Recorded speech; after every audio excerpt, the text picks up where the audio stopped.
This is the 84F.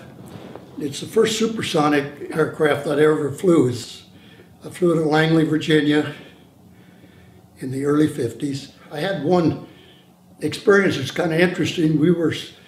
I'm an avid hunter, as were some of my buddies, and we used to fly over a lake up in Virginia. It was always covered with ducks and geese.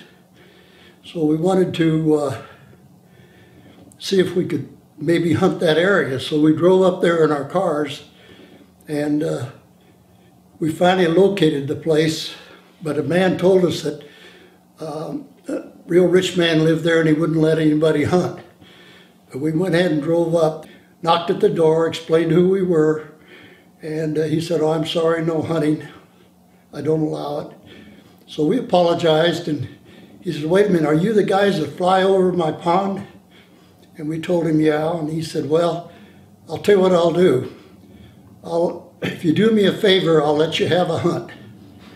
He says, "Can you fly anytime you want?" And we said, "Pretty much." He says, "Well, if you will boom my lake, my house and lake, make a sonic boom on it, at 9 o'clock next Saturday, I'll give you a chance to hunt, a day's hunt."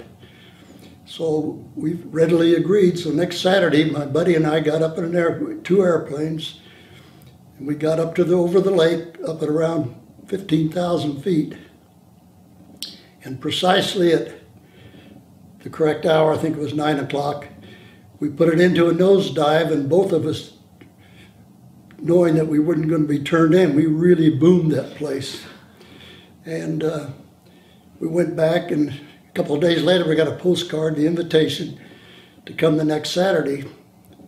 So we went to hunt, and it's very exclusive hunting. The guy was rich. He owned a seat on the stock exchange. His house was involved in the Civil War, and he had all kinds of replicas. But the purpose was that he had invited Vice President Nixon on a duck hunt. And at 9 o'clock, the ducks aren't flying. But he says, when you guys fly over, he said, that causes them to fly. But he says, when you boomed, they weren't flying, we were in the blind. So I told Vice President Nixon, the ducks will be flying at 9 o'clock. And he said, "How do you know?" And he said, "I just know." And so you two fellows came in and boomed exactly at 9.